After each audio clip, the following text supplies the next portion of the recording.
thank you for joining us here today. I'm Fabiana Bacchini, Executive Director of the Canadian Premature Babies Foundation. CPBF is a charitable organization, and our mission is to support and educate Canadian families of premature babies. This Preemie Chat series is one of the many initiatives we have to bring information for NICU families and healthcare professionals. Here, every Friday, we talk with experts, researchers, and parents who share with us their experience and knowledge. Also on our website, canadianpreemies.org, parents will find all kinds of resources and support. Recently, we launched a video series called Welcome to the NICU to help parents understand the world of the NICU and what they can do for their preemie babies while they are in hospital. To watch the video and any other video from our Preemie Chat series, you can visit the resource section on our website. And today we are going to talk about parents on rounds. Parents are active members of the team caring for their infant. Medical rounds is the opportunity for parent education and parental input into the care of their infants. Parents know their baby best. Rounds is just one way for them to share their thoughts, concerns, and questions. And to talk about that, I have here with me Janet Narciso, who's been a nurse at Mount Sinai's NICU for over 40 years here in Toronto. She's currently the parent resource nurse and RSV coordinator in the NICU. And I have to say, Janet is very passionate about parents and engaging parents on the care of their babies. Janet, thank you so much for joining me here today. It's a pleasure, Fabiana. I really am very happy to be here today.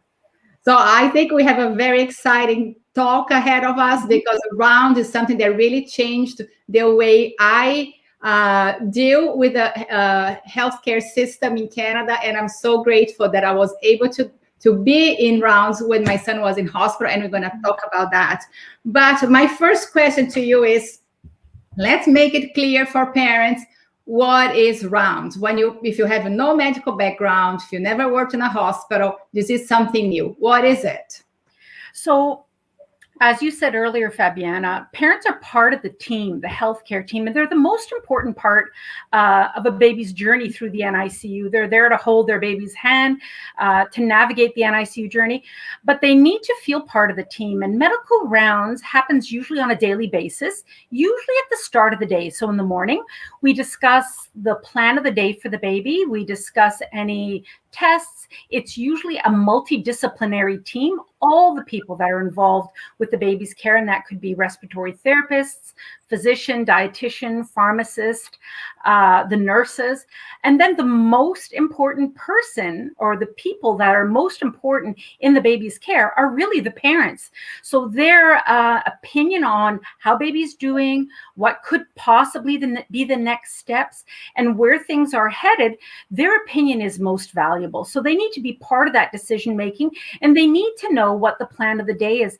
I often like to think about it as this is where we talk together, not we talk at the parents. They're part of the team. They're right there and they're advocating for their baby. Absolutely. It is a culture shift that has to happen in the unit, and we want to talk about that. But let's talk about the goal of the day, because when I learn about rounds, it's okay, this is the plan for the day. But I know in the NICUs, at least at Mount Sinai where I was, it was 2 rounds a day, one in the morning, one in the evening. Is this how they set the plan? So explain to the families what is discussed if they haven't had the opportunity to be at rounds. So basically, we start off in the morning with how many weeks the baby is. Perhaps the baby's a week old and they were born at 26 weeks. So the baby would be 26 weeks and 5 days. We'd also be discussing the baby's weight. Has the weight gone up? Has it stabilized? Is it going down? So that piece of information is vital. We then start from the head to the toe, basically, and it would be the whole team there. So we would discuss where we're headed with the respiratory status, whether there's an opportunity to wean, whether things have stabilized, whether because of the baby's gestational age, we need to stay the same for a little while longer until they grow. So we would discuss that. that. We would discuss any medications. We would discuss how the baby was tolerating the feeds, because that's really important. As the baby grows, the lungs get bigger, the baby's able to breathe better, and then the respiratory support declines. We also realize that in talking about all of this, there's medications that the baby may be on. It's important for a parent to know what those medications are. I want to be really clear that morning rounds is not a time for all of the questions to be answered that a parent may have. We have another opportunity for that with a family meeting. This would be more, are we planning to increase the feeds? Are we planning to change any of the medications? Is the baby's intravenous going to be coming out? How is the baby's weight? Is it on target as it should be? So it also explains to the parents if there are any tests that are due, whether it be eye exams. Are they due for today? We also discuss if there is a possibility of your baby being transferred. And I know that sounds overwhelming, perhaps for that first week or so, you're not thinking about being transferred, but transferring babies to other hospitals, I really feel parents need to have that in the back of their mind so they can process that that's coming. It may come in a month, it may come in 2 months, it may come in 3 weeks, but I think they need to know that that's the process. The babies will be graduating, and I love the language of graduating, improvements. We kind of want parents to hang on those little tiny things, the weight gain, those are vital. So we have this huge discussion with the whole team, and we want the parents' feedback. Perhaps they've noticed that baby is not tolerating things. They know their baby best, and we want their feedback as to decision making, whether we can kind of increase feeds, whether the baby can be decreased in their respiratory status. We want their parents' input. This doesn't happen overnight, though. So a new parent isn't going to start that on day one.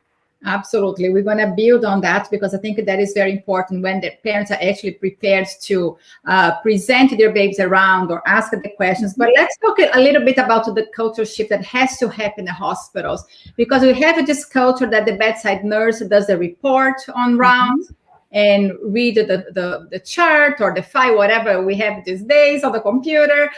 We still had the paper files when I was there.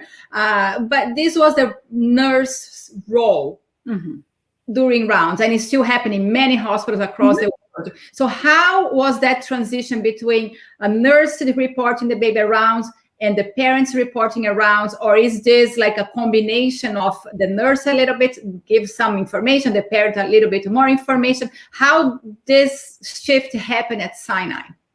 So it's tricky. Families that come into the NICU, this is really foreign land for them. And then the anxiety with their baby being in an intensive care unit, our expectations of them presenting on rounds and doing that doesn't always happen overnight. And I say always because some parents just want to go in there right away. I think the role of the nurse has changed, that she now becomes a cheerleader. She becomes the mentor. She becomes the person that is going to bring the parent to the point that they can discuss their baby, that they can have an opinion. So I think there's been a shift in the way nurses see their role in the NICU. We do electronic documentation, so there's no more paper documentation, but the nurses now need to give the parents the tools they need, and they have to explain terminology. So there's a shift in their role. Parents, we want them totally involved. We want them to be involved as much as they can. So they'll do some of the care. The nurse is the one that says, you can do this. Let me show you. Let me hold your hand, to the point, and they'll do the same with the rounds, is where they will then say, okay, how about you just say how many weeks they are or their name?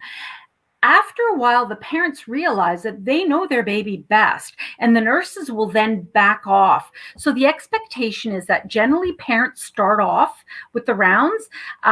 Sometimes you can see if they're standing way back in the room that perhaps they're not ready. So maybe they'll just say baby's name, but then the nurse draws them in.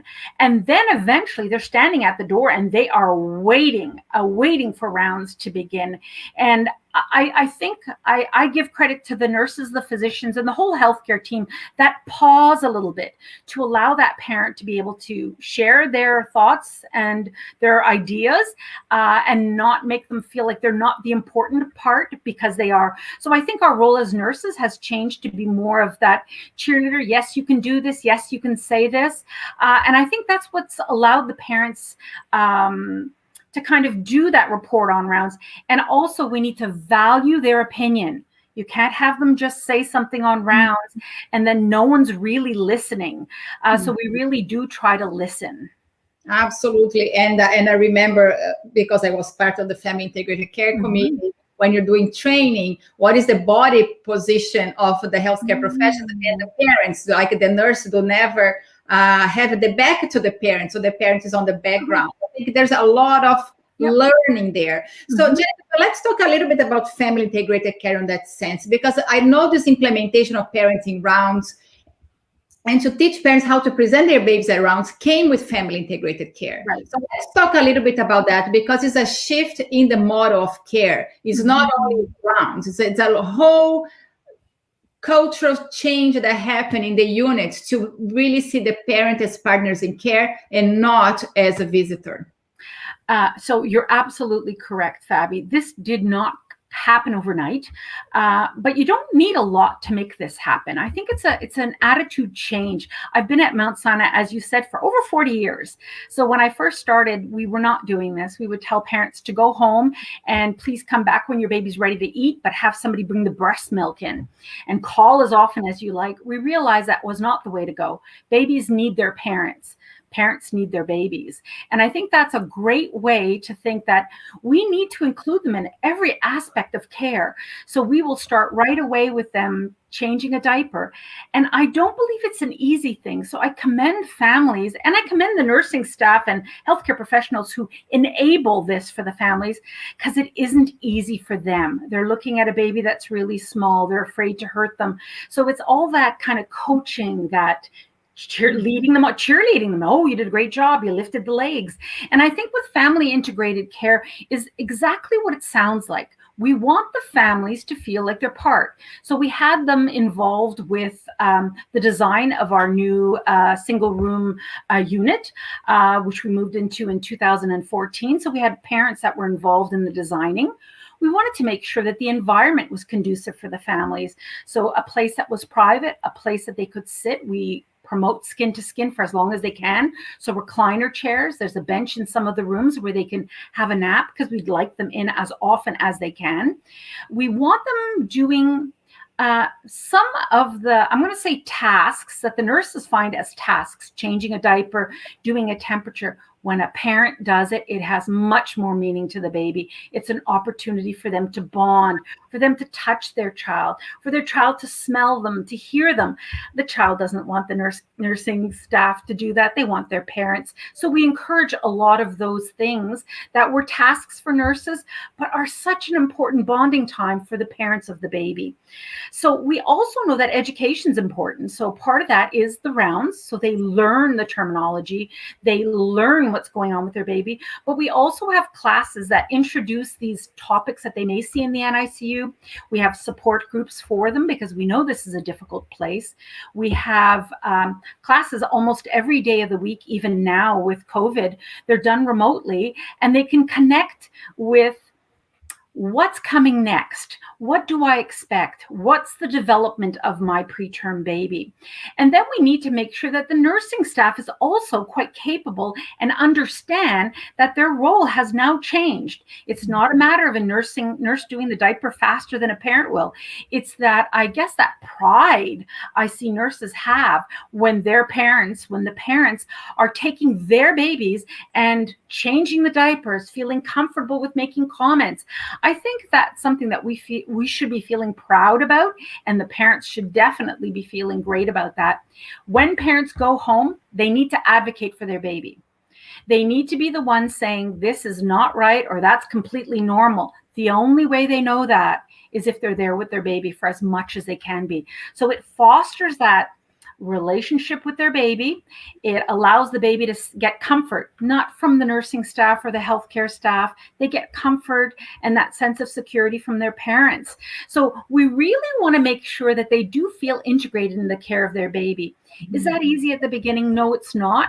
But I think that's where our role has changed somewhat. And it may seem like it takes a little longer, but in the end, you have a parent that does everything for their baby. And it's absolutely wonderful to see. Absolutely. And I'm sharing the Family Integrated Care website here because there's so much information there on how to integrate families, but also how to educate the staff to change that role of being the bedside nurse, doing everything to become the coach for the parent. I think it is such an important topic that you brought it up, because it is a big change the way we see parents in the NICU and engage the parents in the NICU. But Janet, going back to rounds, what is the best way to engage the families?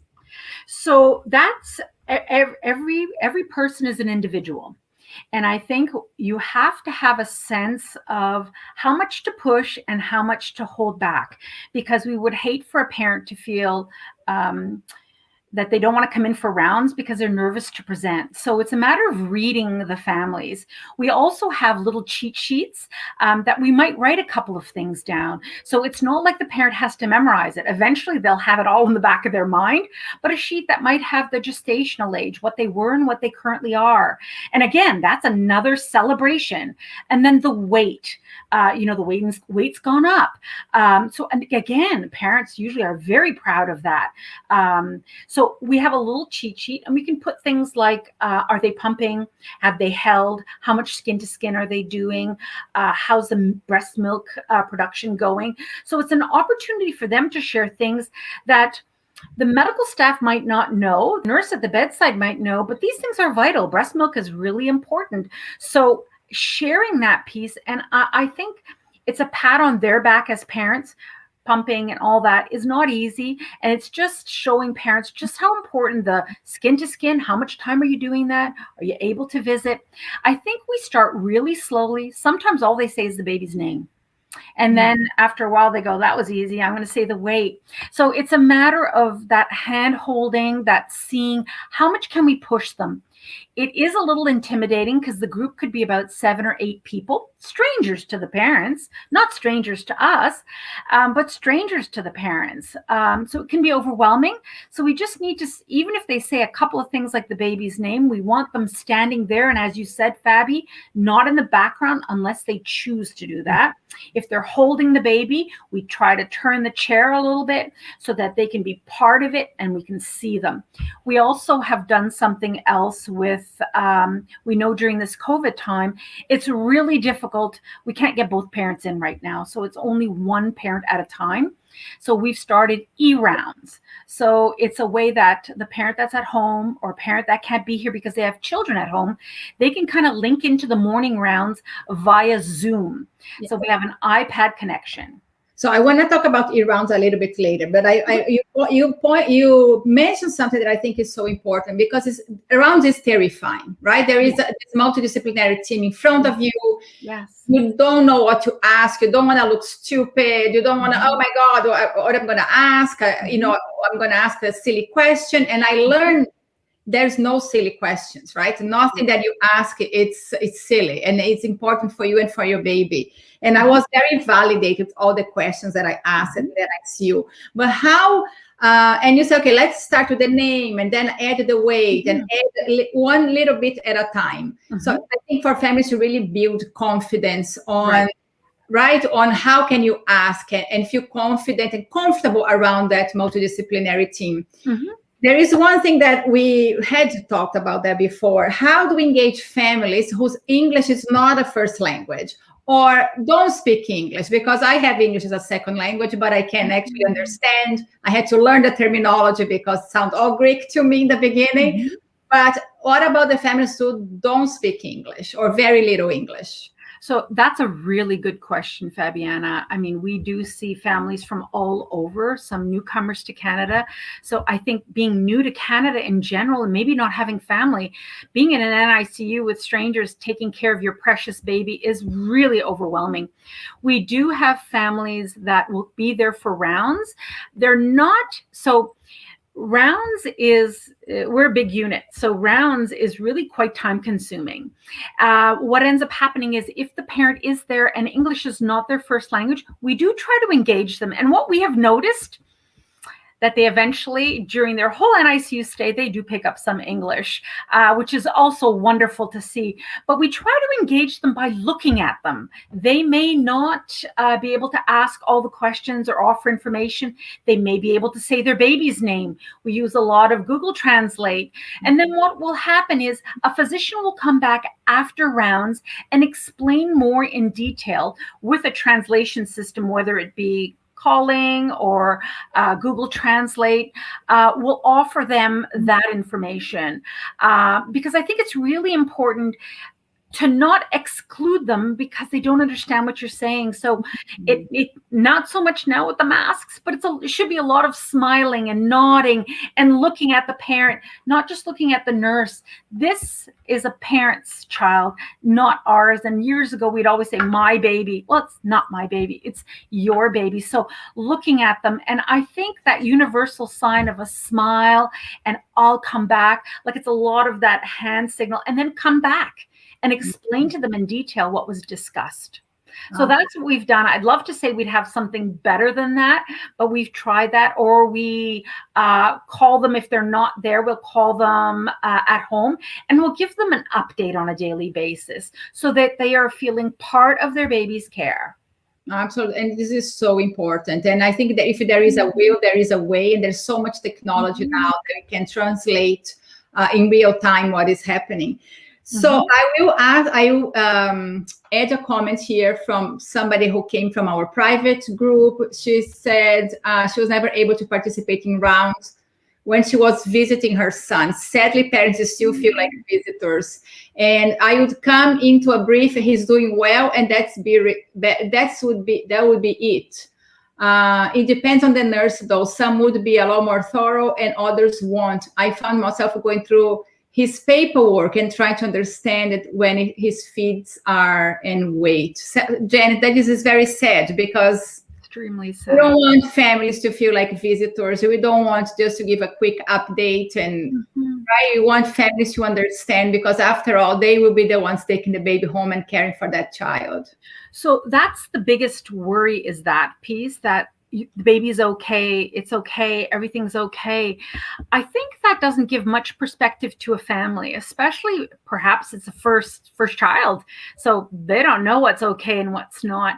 And if they are going home with that child, or they need to advocate later on for that child, they don't have, we're very transparent at Mount Sinai. We have family meetings where we discuss everything. And I think for some parents, that is also overwhelming, and they'll let us know if it's too much.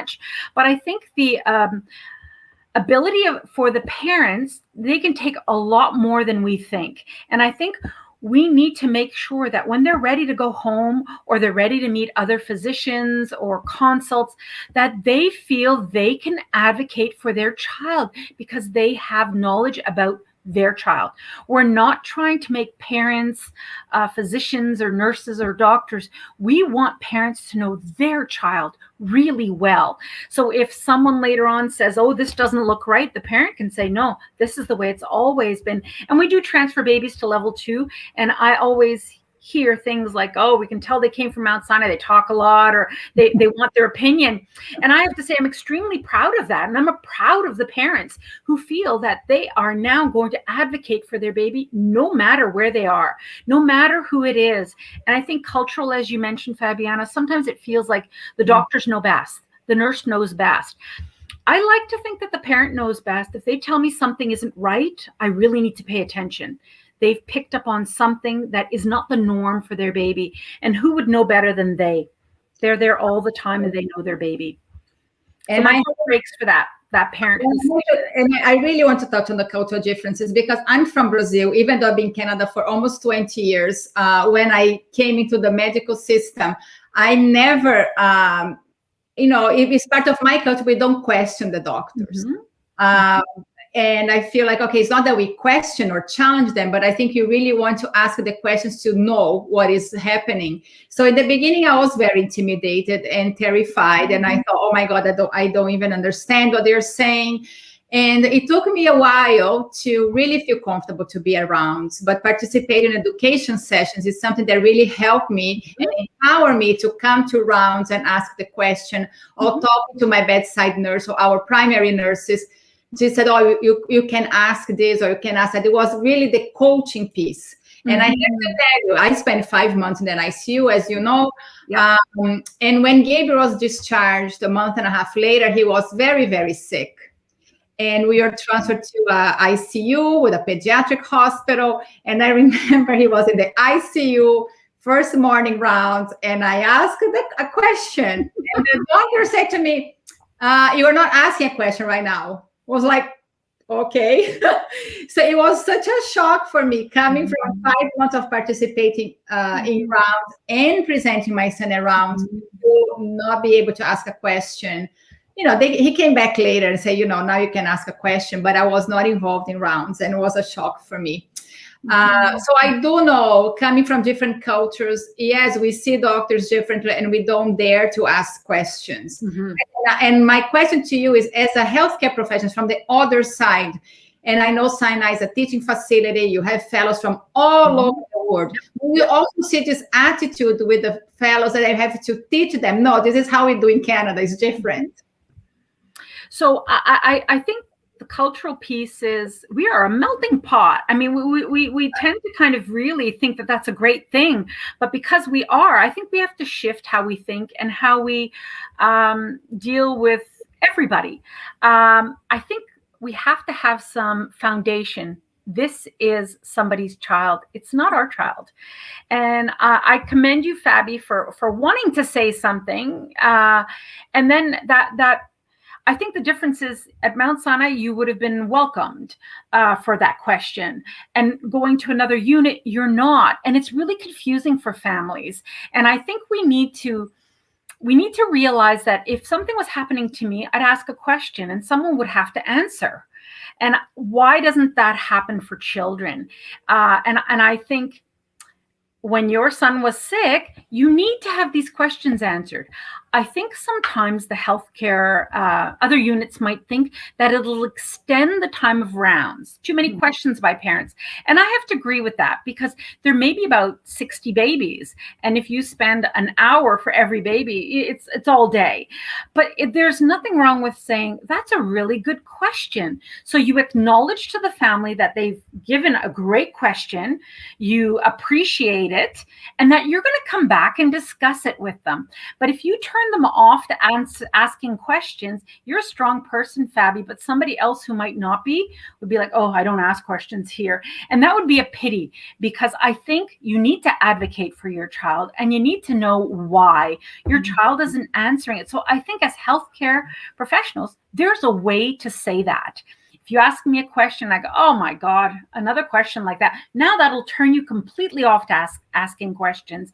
I think it's saying, that's a really good question. I'm going to come back and explain it when I'm done rounds. And it might be a half an hour, it might be 20 minutes. So we encourage families, even if they have questions, to let us know. We will bring them up on rounds, and then either the nurse or the physician will call them back and let them know what the answers are. Because these are not burning questions perhaps for us, but they are burning questions for parents. Absolutely. So I'm just going to put a comment here on the screen from Lori. She says, this is amazing. It brings tears to my eyes. I felt completely in the dark with my baby most of the time. I had nothing but time to be there or be called in. I felt like an outsider. Everyone was scared at the beginning of the pandemic. So Lori, Lori's been in our life since for many months now. So Lori was admitted in a hospital in the very first week of the pandemic. The neonatologist even did the discharge exam very early in the morning before I got there. The frontline and ICU nurses were my only connection, and they were really fantastic. I hear things are improving, though. Thank you, Lori, for joining us. Lori always gives us like a very raw, she shared very, her emotions and the raw experience that she had, and is very recent. And she was admitted in the very beginning of the pandemic. So I know things are very different in the hospitals, those first few weeks of the pandemic, and not very parent friendly, to other words. So Lori, we feel for you, and I do hope, yes, that things are changing the units across Canada and parents are more involved all along. Absolutely. I think more people need to see that comment so that they can change how they look at families. I think that comment is really very heartbreaking, but it's something that we as the healthcare team can do something about.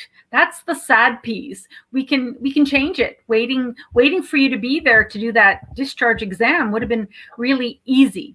So I'm kind of sorry for you. We hope that doesn't happen in our hospital, but that's not an experience we'd like parents to feel. Absolutely. And we know, I think sometimes when you share our stories, it's really sometimes to bring awareness. This is a little something that is very meaningful for families. Can you wait?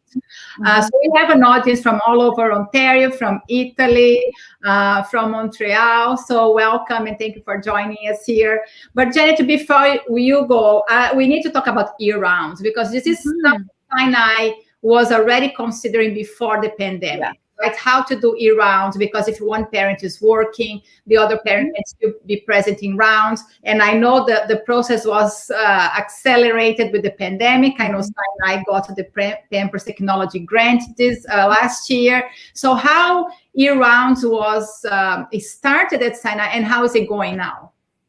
So you're absolutely right. ERounds was started before the pandemic for the exact same reason that you said, for the partner that perhaps is caring for the children, working.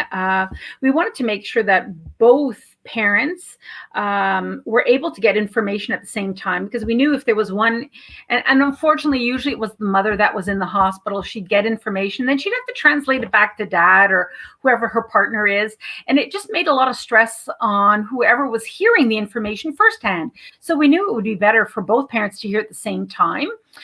So we had started the program with one of our social workers, Kasha, who did a great job. There were a lot of little glitches. We started slow, but then when COVID hit, we realized we had a little something already, and we expanded it.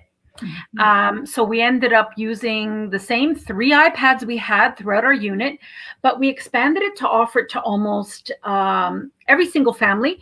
And we offered it only 3 days a week, because it's a really time-consuming process with only 3 iPads. So basically, it's sending a secure Zoom link. So we didn't use regular Zoom. So a secure Zoom link to the parent who wanted to be part of ERounds.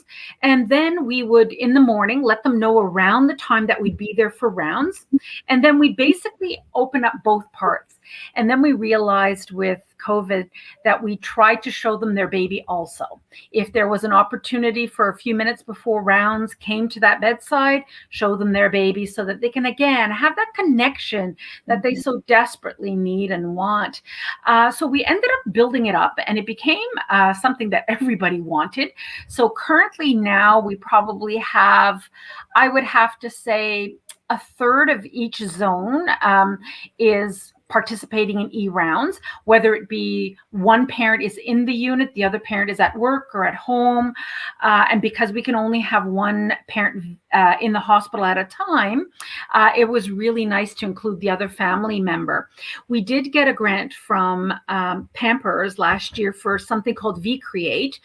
So we got a lot more iPads, and we also have this other system where we will take videos and send them off for parents. That is really in its infancy stage. But again, COVID has taught us that you really have to think on your feet.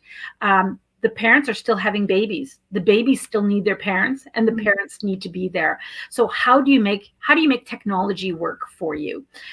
So we've got creative. Our classes are all e-classes, so they're on Zoom also, so we can get to the masses that way, and they're not having to worry about not getting the information that they so desperately need. Absolutely. Janet, just to wrap it up, if some units are looking into including parenting rounds, what is your advice or your recommendations?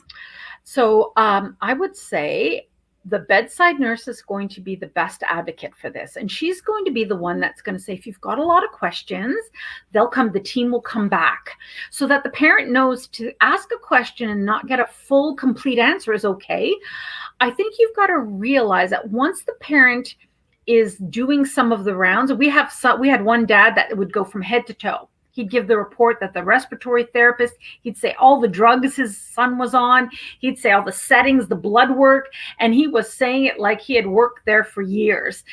He did not start off like that. So once they start doing that, then you have a parent who's part of the team. The report has been said. There's just the addition of, so what's the plan for today? Yeah, okay, great. It may sound initially getting this off the ground as being very complicated, time consuming. Sure, anything new and anything that's worthwhile sometimes takes a little work. But I would say the responses that you've seen here of parents who aren't feeling part of this is what we need to change. And not everything in neonatology was easily achieved, but it's time for change. It's time to say that we just don't do that anymore.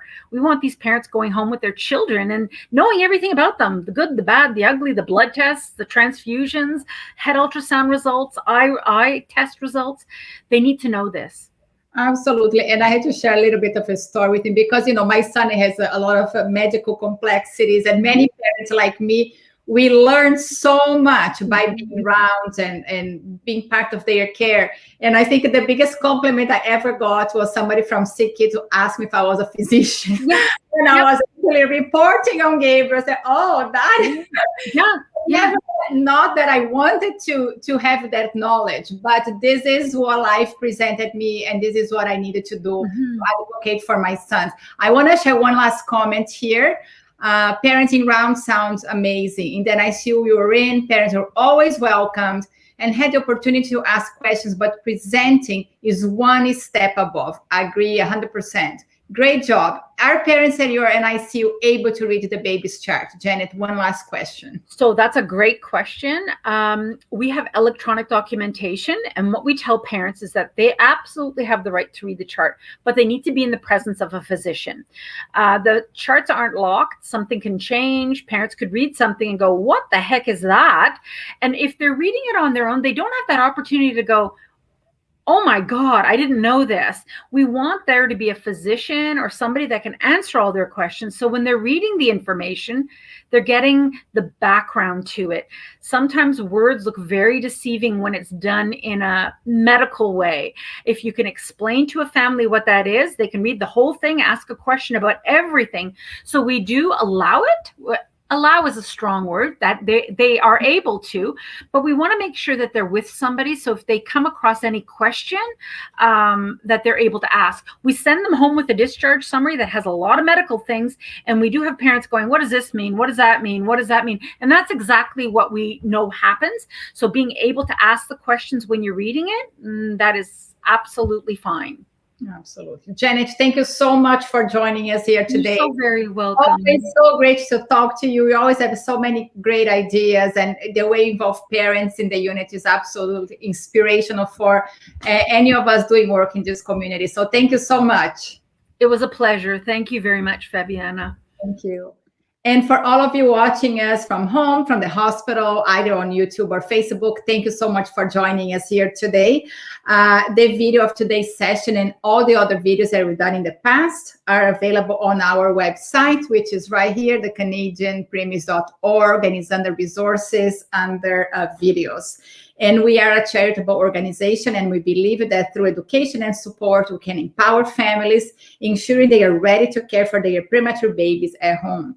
Visit our website, consider making a donation, Together, we can create a brighter future for all our families. And I will see you next Friday, 1 p.m. Eastern Time. We are going to do a COVID-19 1 year in review. We have great conversations lined up for March 5th and March 12th. So join us. Stay well, everyone. Thank you.